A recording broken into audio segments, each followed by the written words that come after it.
Next up, we are going to have John Lowenstein come to the stage. Now, let me give a little bit of an introduction so we know who we're talking about here. Some of you may have attended the earlier presentation.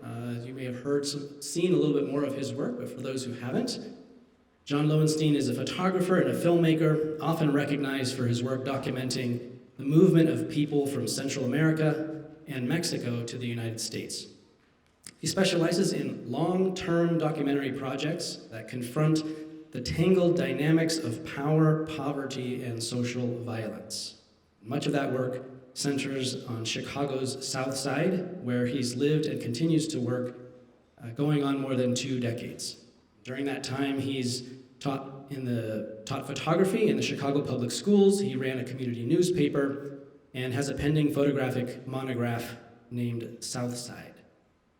And some of his international work has included covering elections in Afghanistan, the aftermath of the 2010 earthquake in Haiti, and the impact of nitric oxide on cerebral malaria in Ugandan children. He's received many awards, grants, and fellowships, and some of those organizations have names like Guggenheim, National Geographic, Fuji, Getty, TED, Nikon, Hasselblad, and the National Press Photographers Association. He's also the founding member of the Noor Documentary Foundation and the owner of Noor Images, cooperative based in Amsterdam. John, come on up.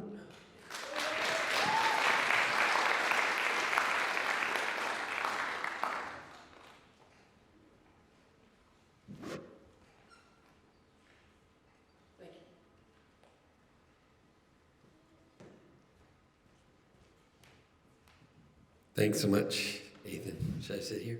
Yeah. Okay, great. Get comfortable. All right. Well, first, tell us a little bit about your impressions of these films.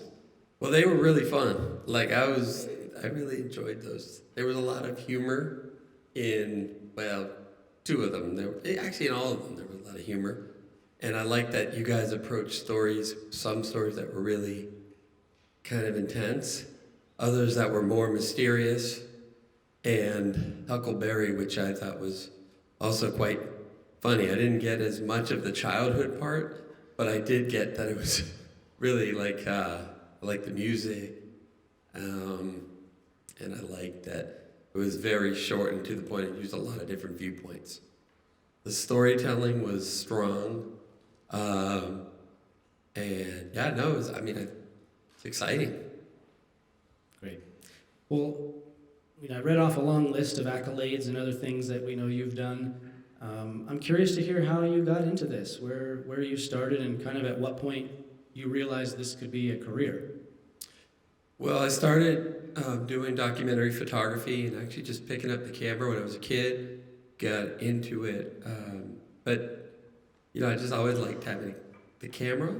But when I got to college is really when I really started to get more involved. And I had a couple very influential mentors at the University of Iowa.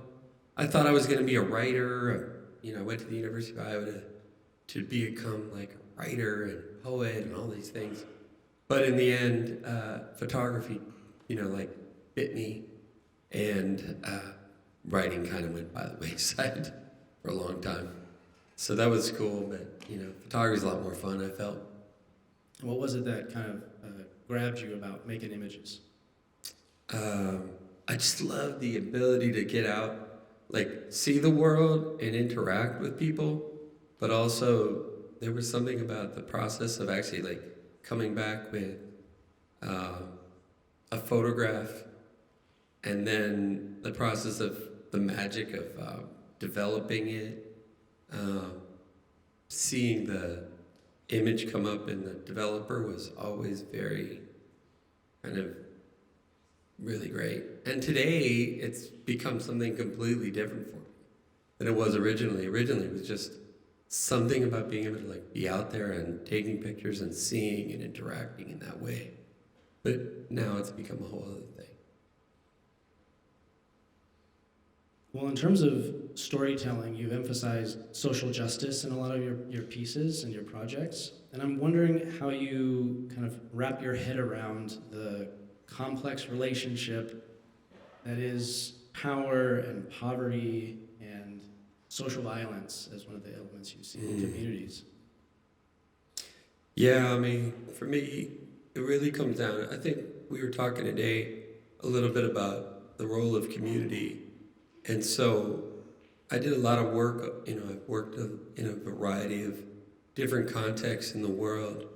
But really, the work that I do that I feel the most strong about comes back to where I live in our country, really, and the issues that we face, and then having to kind of contend with what's happening in the United States and in the communities that we live in.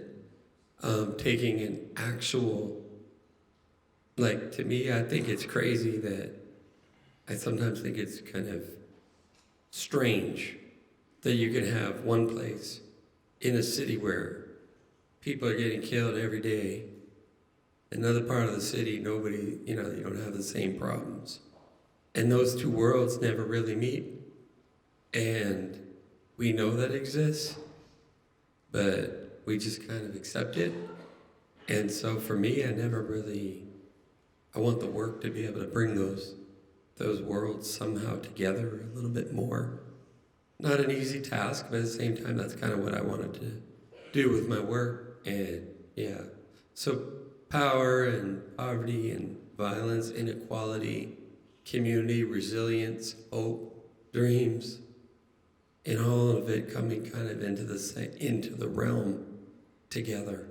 Because really, you have power, inequality, then you always have dreams, you always have hope, you always have strength of people. And so the work always comes back to how do we also look at these systems that exist and then bring it back to individuals making specific choices to make their lives better in the face of difficult odds. We're going to take a look in a minute at a violent thread, and we'll talk a little bit more after that. But first, I just wanted to check in with you. I know, right, we hear about the south side of Chicago as being a dangerous place, and I know you've been there, worked there. What is it like? What is it like to you? I feel like the south side is like one of the kind of beating hearts of America, I don't really see it as Barack Obama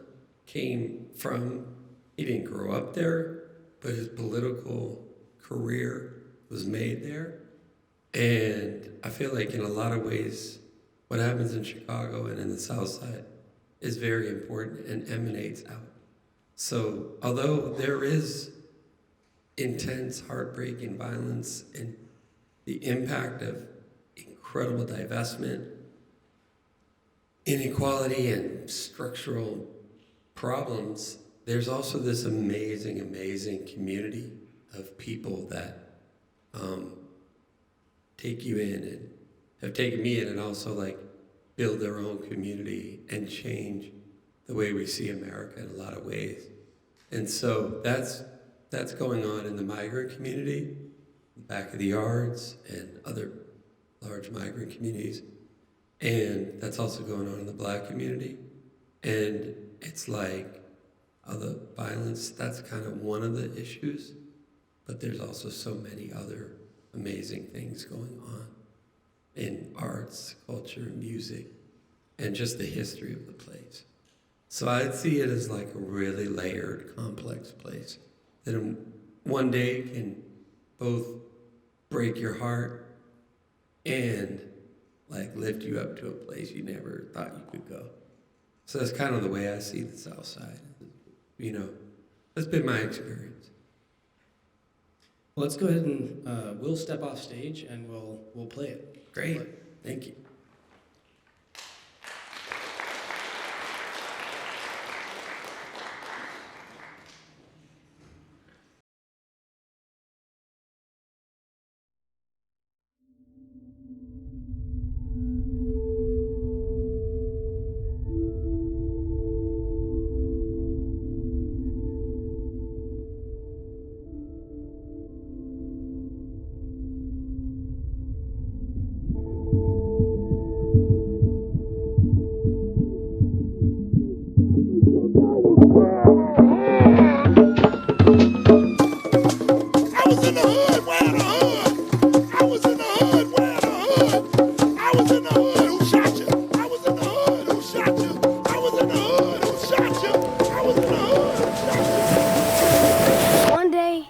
One day I was in my front room, minding my own business.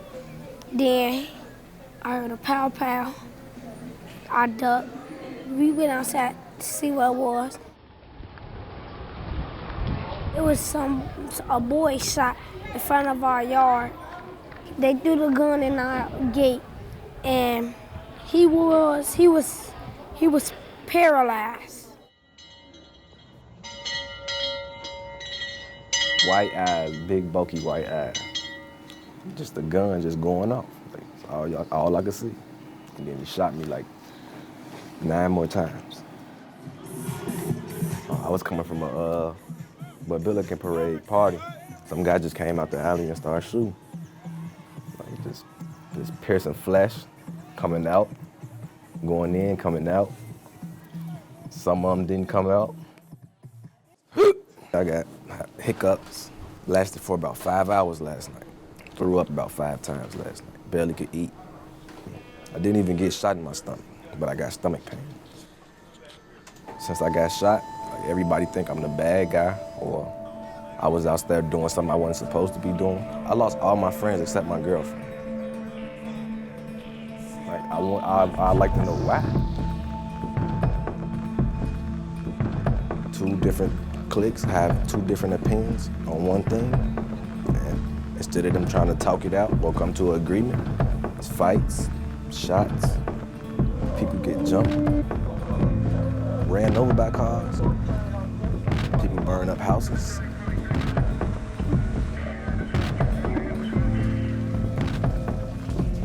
People want to feel like can't nobody tell them what to do.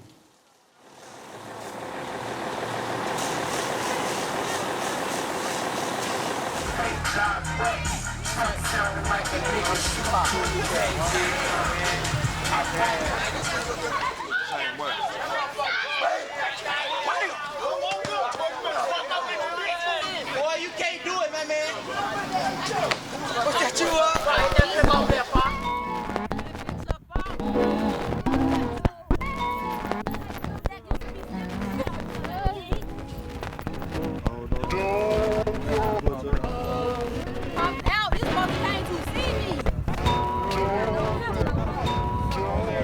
Believe it. Real. Go now, boy. You already know it, boy. You know you come through me, boy. You ain't taking this one down. Yeah, my everyday nigga, dog. You ain't taking this one down, man. I love you,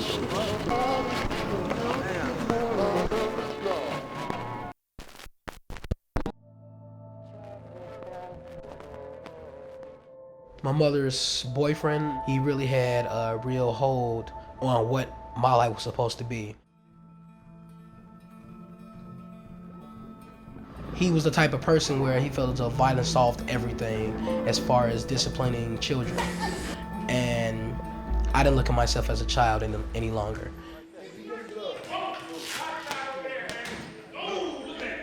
He charges towards me and I finally sit him straight. I grab both of his wrists, launch him in the air, slam him down onto the floor, my bedroom floor. I pin him down and I just let him know, you don't intimidate me anymore. And because of all of that abuse, you don't know who's helping and who to trust at that point. Everything you said I couldn't do, I did it. You told me I would never graduate out of grammar school, I did it. I won't be anything in high school, I can't graduate, I did it. I will never step foot in college, I did it. Just because of him, that made me want to do it just more, just to prove that person wrong.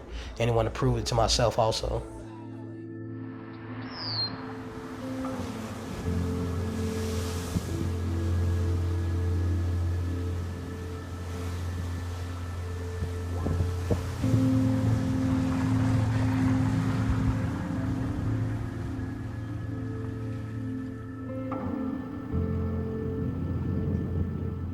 Came home, everybody was on the street had already knew that my son was dead except me, but they just didn't say nothing. I jump in the car and I go over there. I knock on the door. I say, hey, the young guy that got killed out here was my son. Oh, I'm sorry to hear that. I said, did you know anything? Did you hear anything? Oh, I didn't see nothing. I don't know. Then you get the door shut in your face. I have had information about a murder. and didn't say anything before. The police come around and then I just couldn't say nothing because I didn't want to get hurt, you know. There used to be a good neighborhood, like I say over there. All those kids grew up with each other, and now they're killing each other. But really though, in Chicago, where can you go?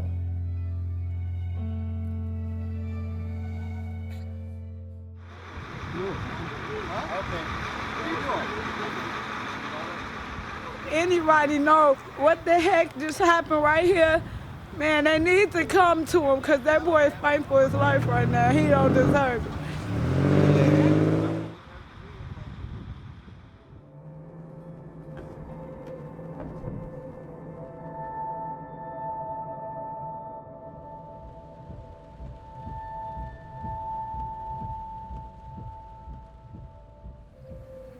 I've been in my house where I am now since 1972, when I first moved into South Shore. You had a mixture of middle class and upper class people.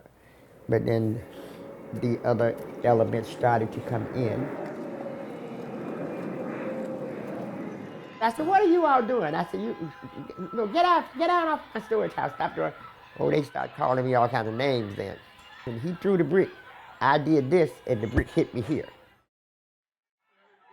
Go in the house, my husband had a little small gun in the drawer.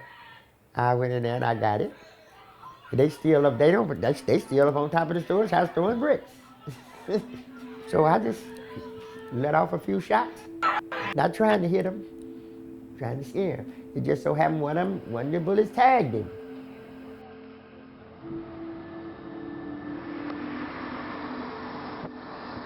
These kids run rampant through the neighborhood, tearing up, breaking our window, cursing and knocking seniors down, taking their pocketbooks and stuff like that.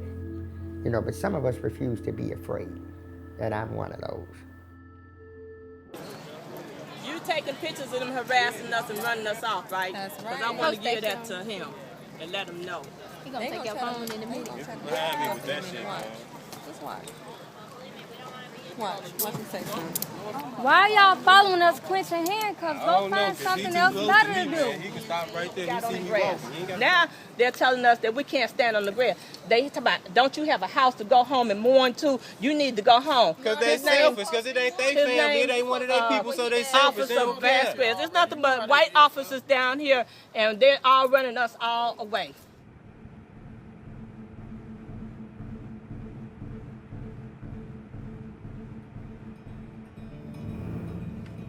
It was 1986.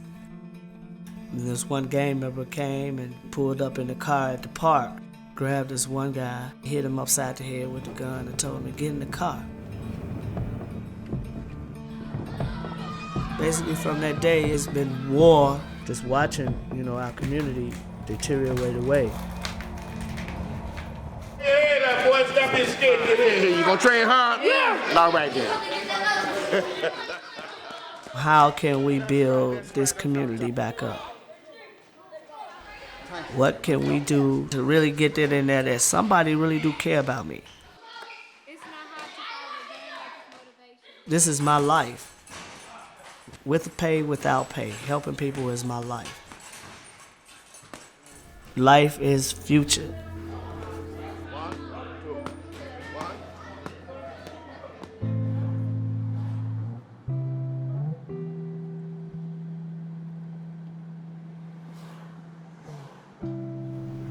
We drive everywhere. I was like, who sends their child off to college that's never walked freely where they live?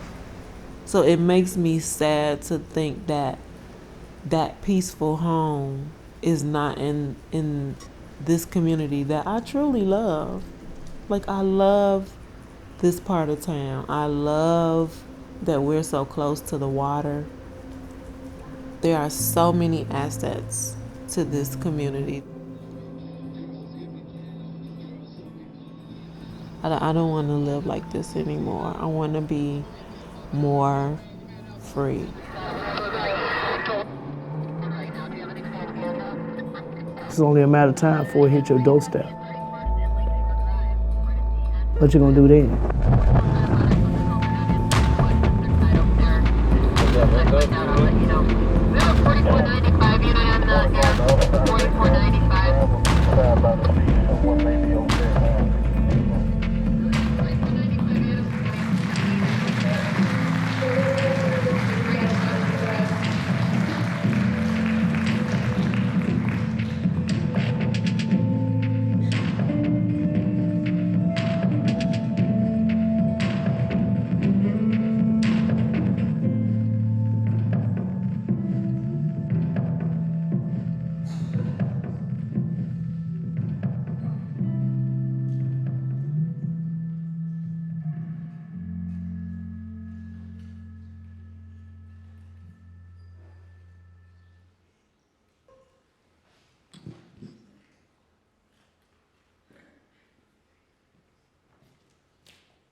So violence is in the name of the film. What is it to you that's so important for us to confront this violence like this? Well, to me, the most important thing is how it impacts people's lives from across generations and how it tears apart the community. And at the same time, I think you see that people are trying to find different ways to confront what's happening and contend with it. With this film, I was really just trying to get you to see that it did impact people. It wasn't just youth it would impact, it impacts everybody. There's no real, when there's a lot of gun violence, it just really impacts all different generations. And what I found was most of these stories were taken from oral histories that I was doing about life and living in the neighborhood, but also interviews about, sometimes I was doing some other films, and then I was covering different events. So I felt I wanted to kind of look at how that went from the youngest to the oldest. And each group was having a different kind of experience in it. You know, there's a comment there about not wanting to tell the police what happened, right? That sense of fear, kind of in both directions there. Mm-hmm. How do you see that? How do you see that playing out? That role of police being responsible to protect and serve, and the community feeling. It's interesting. Look at this film. I did a first cut of this, I think, in 2012. And then we came back and added some more to it in 2016, 2017. And, at that time, obviously more things had happened in terms of police, like confronting police about police violence. I think it's a really complicated soup. Look, when you have, the lady who was talking about that has lost 2 kids to violence. And so she was kind of trying to contend with, she had lost 1 at that point. And so we were talking about, she didn't know what happened to her kid. She just knew that he'd been killed. And so when she came back, like she says, I came back to the block where he was killed, and she's trying to find answers, and everybody's closing the door in her face.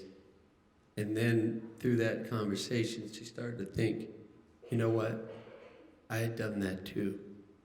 And it's when there's a lot of impunity and corruption and a lack of a rule of law, people are left to fend for themselves.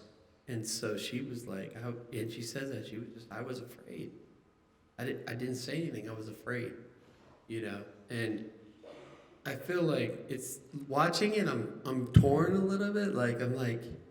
I guess I fill in the notes in places, and at the same time,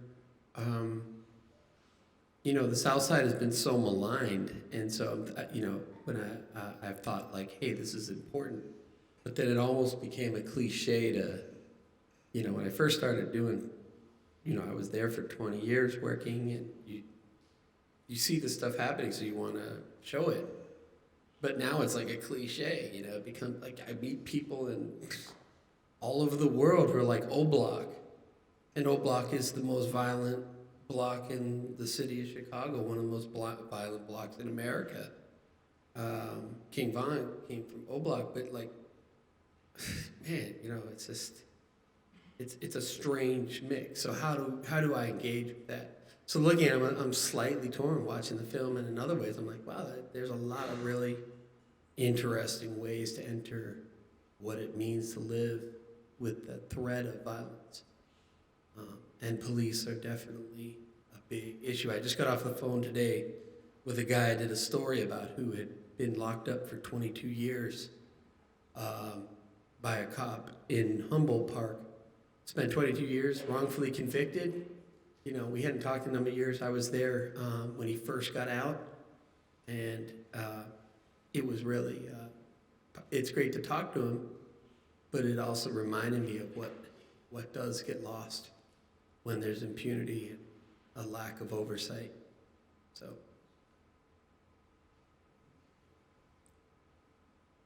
you mentioned hope earlier, and I noticed on the boxing coach's outfit, it had the word hope. Yeah. And I'm kind of curious what you think about, everyone wants some kind of solutions, right? Mm-hmm. Political solutions or all kinds of options that can be imagined, but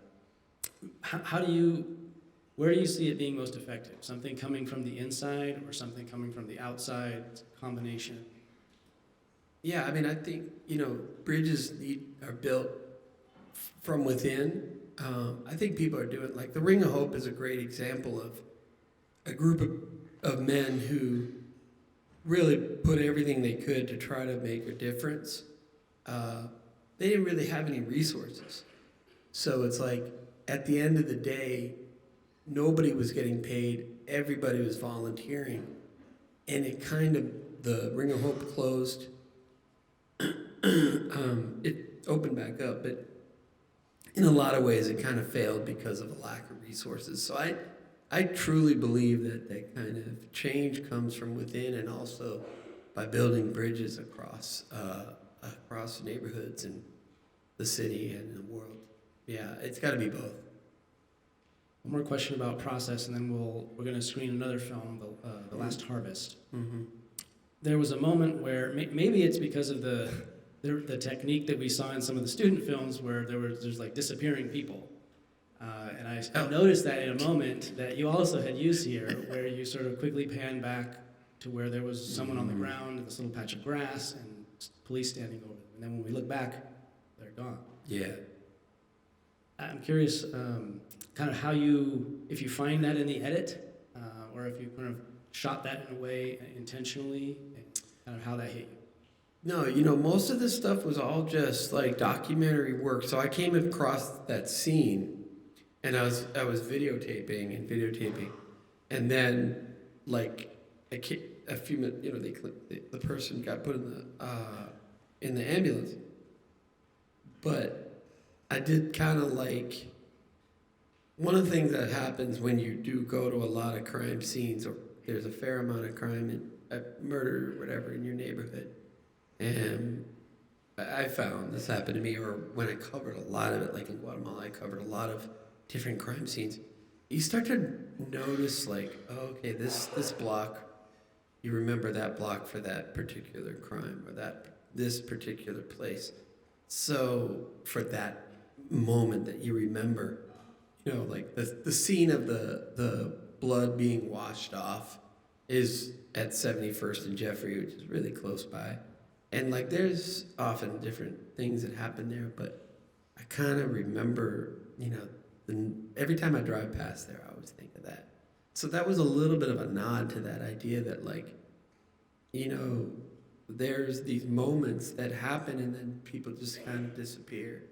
And so the people who, and if you go to like a crime, sometimes you go to a funeral if they were just an average person, like a kid who got killed, like a 19-year-old kid who gets killed, you know, it might have the family there, some friends, and sometimes not that many people show up. So that was kind of a nod to that. But yeah, it's very complicated to how to represent this issue. So yeah, it's interesting. Yeah, but hopefully it opens a bit of a conversation.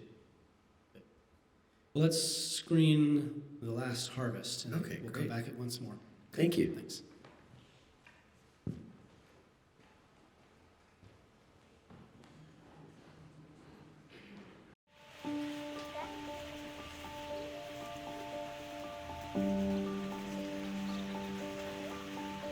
Aquí en Guatemala se trabaja mucho y se gana poco.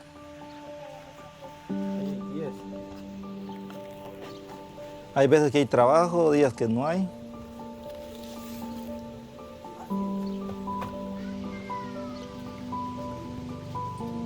Porque aquí hay veces que 2 veces a la semana o 3 días a la semana se trabaja. De ahí se acaba el trabajo. Y eso nos ha dado de emoción de ir por ahí porque a ver si se hace algo más.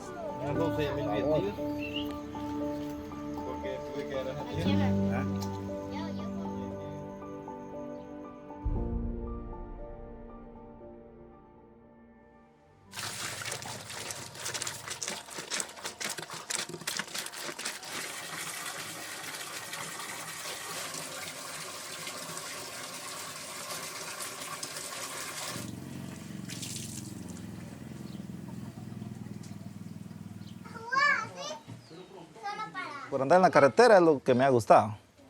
Y nunca he visto en que se me arruine el camión, no, nunca ha sido un mal viaje, siempre han sido buenos. Es que el papá era chofer, trailero también. Y él se pegaba con él. Y ahí le gustó, iba a jalar caña, que bananeras, así él. Como a mí me gustó más la manejada que la escuela. Siempre le decía a mi mamá cuando estábamos estudiando que no habían clases por irme con él.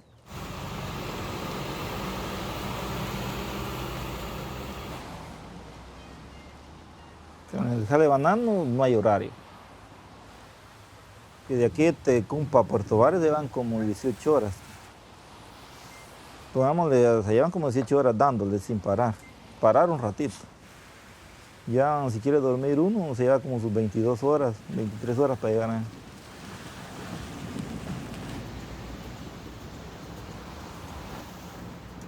Pues ganaba bonito. Sí, pero como ahorita el tiempo ahorita no alcanza el dinero, sí. Que pagar deudas, que pagar este y el otro, ¿qué van a alcanzar? Al mes, tal vez unos 4.500, 4.000, dependiendo. Dependiendo de los viajes que uno saque.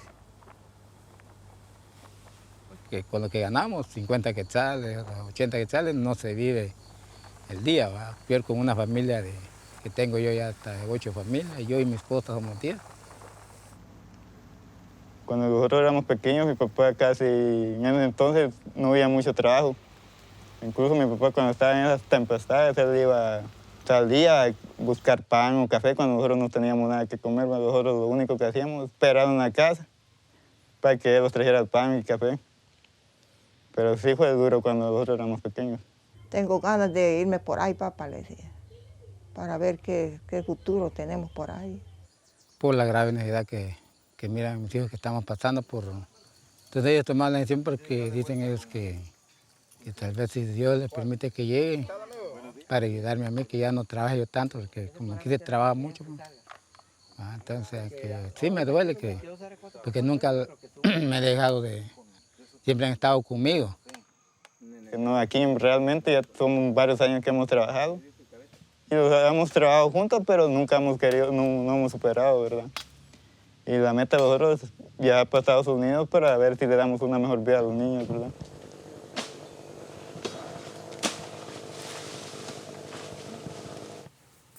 Se habló con el coyote por medio de una prima de que solo íbamos a dar 40,000 quetzales y allá se iba a pagar por pago. Venimos y lo hablamos con mi papá. Bueno, no mucho que, digamos, se quería animar porque era una gran deuda que íbamos a tener encima, ¿verdad? Y tal vez no íbamos a pasar o algo. Y vino y dijo, pidamos a Dios, de repente nos sale una oportunidad, ¿verdad?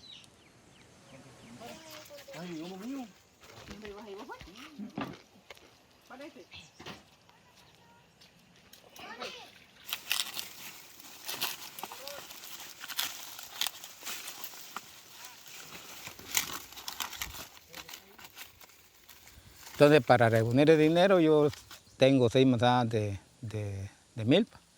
Entonces, estamos sacando ese maicito para reunir los 50,000 quetzales.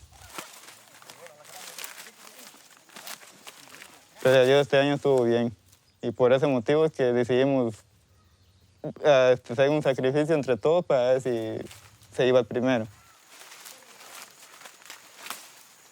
Pues la idea de ellos en sus pláticas es que se vaya uno primero y ese uno comenzar a llevar otro y entre dos así.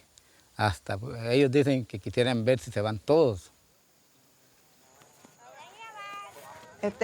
Mi hijo ha sido una gran persona. Y yo siento duro, que el día que él agarre camino y que ya no lo voy a volver a ver, que él cada sábado venimos, pues si lo miramos, vea. Y ahora que él no venga, yo voy a sentir más duro que no vaya a venir él a verlos.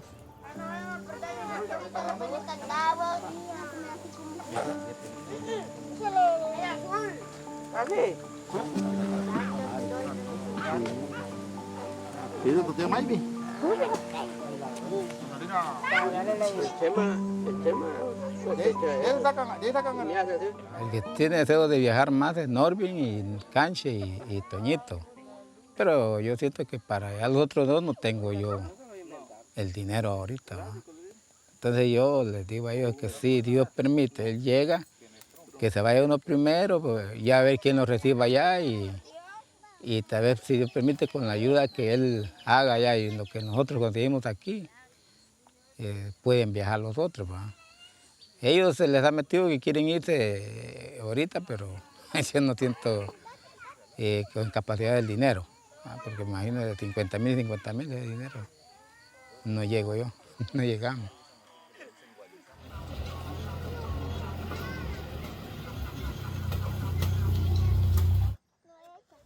Pues ya estando allá depende del camino que él tenga, que sufra, todo. Fuera duro decirle yo, mi hijo, regresate. Ya estando en el puesto, no puedo decirle yo, mi hijo, venite. Tanto que solo Dios y él sabe cómo va a sufrir él para irse por ahí. Los caminos duros. Si te caes vas a ver, ¿oíste? No te irán al carro 2 billetes.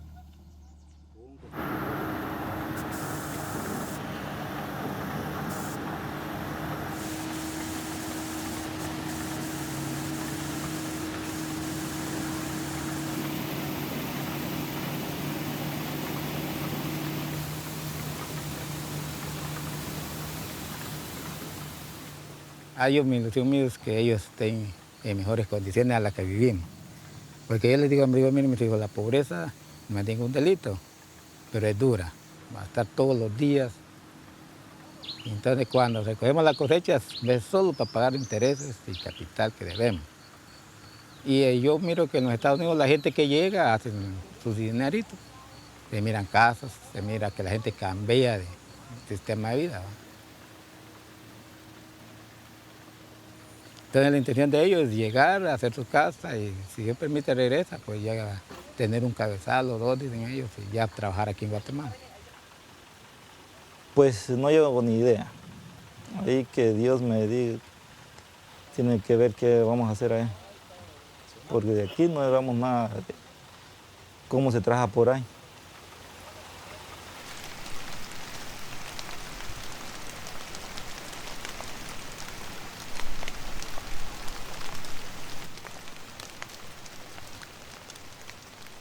Si lograríamos pasar, siempre nuestro sueño ha sido mandar camiones para que trabajen aquí, ¿verdad? y darles lo que nunca le hemos dado a nuestros padres aquí, darles una buena camioneta y que ellos tengan una buena casa para que pasen sus últimos años calidad. Que vivan bien, bien, para que él ya no ande ahí todo sucio, con su motilla toda vieja, no, para tener algo bueno. Que dice que los quiere mandar a arreglar la casita, que ver cosas más.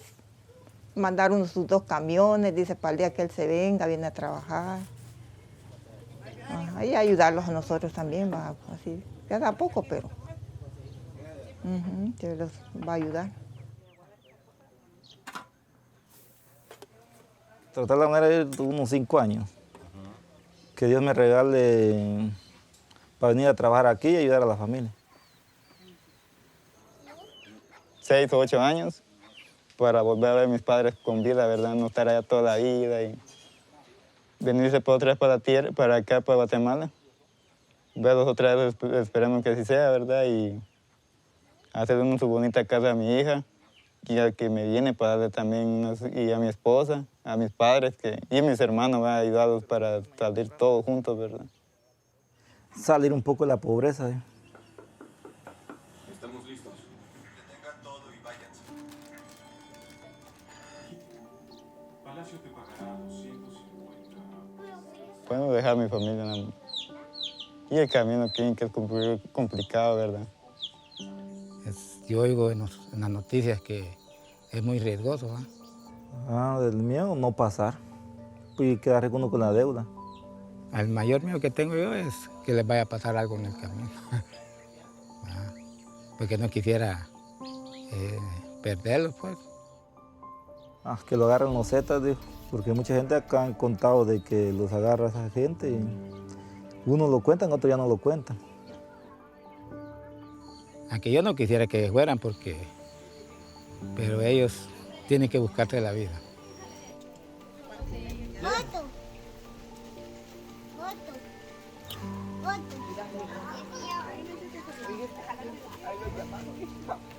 Él como está más gordito que se vaya allá.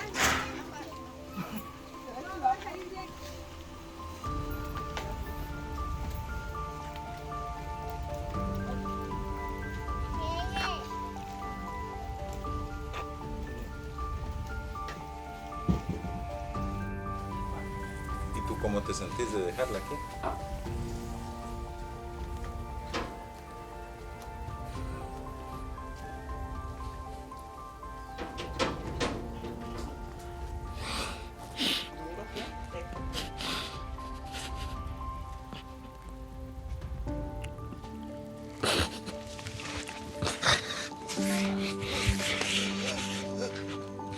Se me traba el corazón.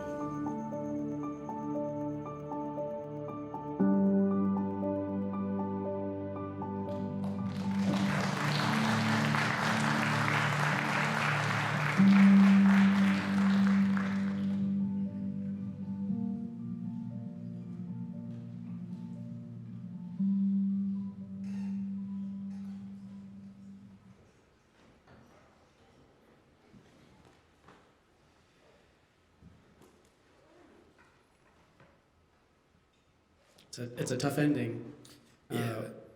It feels at the same time feels like the beginning, right, of his story. But how did you come to that conclusion that was the place to end? Well, we felt like we see I felt like we see the story of the journey all the time. Like I see that, you can see that on social media, you can see it on the news, you can see. But I felt like when I heard that Norman was leaving and that he was going to be leaving and then the other brothers would probably leave shortly thereafter, I felt like we had this moment in time to capture the end of that time of their lives. And so this story is really a long time collaboration between friends Daniel Leclerc and Herman Cabrera. And Herman is an immigrant himself. He's in Texas now. And he shot some of it, and Daniel shot some of it. I produced it and directed it. And so it was really important to just to lead to that moment when you could feel that sort of gut punch of him, like realizing, when he was interviewed, that this was really happening, and that it was going to be a different time. And we wanted to stop there because, like you said, it's the ending, but it's a beginning. And so I felt like that's the most powerful part of the film for me. You've done a lot of work with people being vulnerable. Here we see scenes that are intimate, where we have a lot of access and comfort. People are willing to let us in and put a camera in their face. Yeah. And I'm wondering what kind of techniques or what methods you go through, or how you inspire trust in people to tell stories like that. Well, it's really about relationships over a long period of time, and being able to recognize those moments that are important to capture. And I think when you know the people, like in this case, I've known Herman for 15 years. He lived in my house for 2 years when after he had saved this young woman from being abducted in in Guatemala City. He came and lived with me for, almost 2 years and a half. Danielle, I've known since that time too. And so, we keep in touch. And so it's really like that. It's really about the relationships. And he wanted to tell that story, Norvin, but Herman really did too. And so did Danielle. Like, all of us felt like this is an important moment. Looking at it as I see it large screen, I've never watched it this large. I would probably cut a little bit of the dialogue out, but I still think it actually builds. It's pretty strong. And that moment, there's that realization for all of them, kind of like they're contending with the mother, saying like, he came over every week. He won't be coming anymore. I may not see him again. They kind of know they're not probably going to see him. Like they may, but very well. And that to me was important, because we see the stories that are like, people at the border, but so that type of story is harder to capture. Counting the money that they've all saved from the almost, the entire corn harvest, selling their motorcycles. And they admitted, like, the money just doesn't add up. Like, he's like, hey, after we pay the debts, we don't have anything. And you see they don't have anything. And that fish that they cook, that's a feast for them. Like, that was the going away feast. So, they really don't have a lot of resources. So, so it was important to be respectful of that, but also, they want something better, and they can know there is. So there's that dream there, right? Early in our conversation, you talked about kind of being inspired, watching images appear like magic in the developer, right, in this liquid.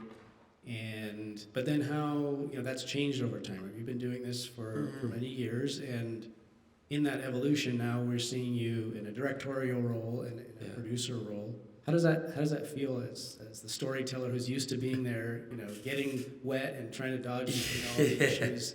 Yeah, I wish I had been there, because it felt good that we could do it. It felt good that here's this group of friends and we could all do it. And it was literally, Herman's in Guatemala, Danielle went down there for a while, Herman's down there. Sara and Pablo edited in Mexico City. I was directing, and Danielle also lives in Florida. So, to me, I was just proud that we were able to get this story, this moment told, and happy that we may be able to continue following the story.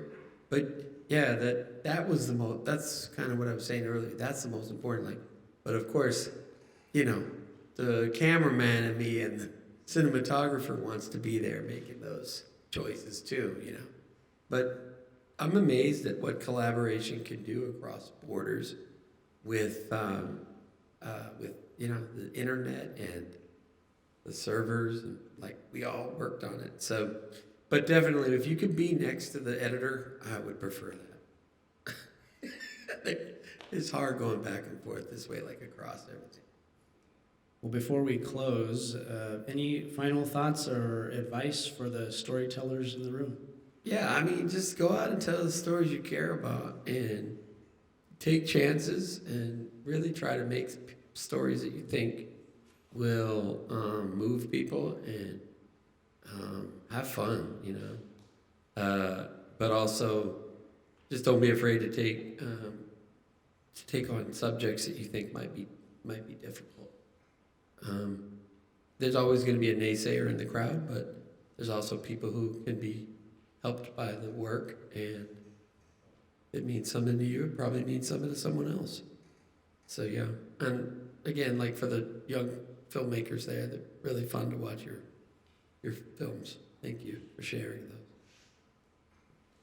Well, it was a huge honor for us to have you join us today. So thank you so much, John. Yeah, thanks a lot. Thanks a lot for having me. All right, thank you. Appreciate it. Really cool. I want to remind you we have a lot of events coming up this week with the Writers' Symposium by the Sea, so attend as many of them as you have time to attend. All right, thank you all for being here. Appreciate it. Thanks.